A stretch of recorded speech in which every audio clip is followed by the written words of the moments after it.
கொழுந்து வேப்பிலை, என்ன அவ்வளோ வேப்பிலை, கொழுந்து வேப்பிலை, நல்ல மஞ்சள், அதை ரெண்டுத்தையும் நல்லா அரைச்சி நல்லா இவ்வளோ பெரிய உருண்டையாக வச்சுக்கணும்.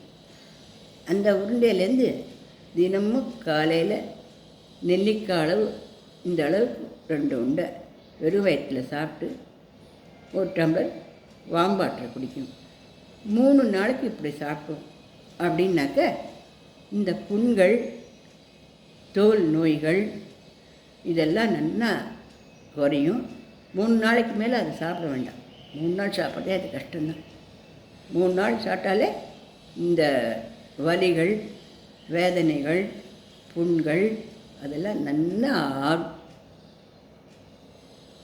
இன்னொரு விஷயம் என்ன அப்படின்னா, அருகம்புல் சாறு அதை குடிச்சின்னு வந்தால் 48 நாளைக்கு நல்லா புண்ணு பொடியெல்லாம் நல்லா நீங்கும்.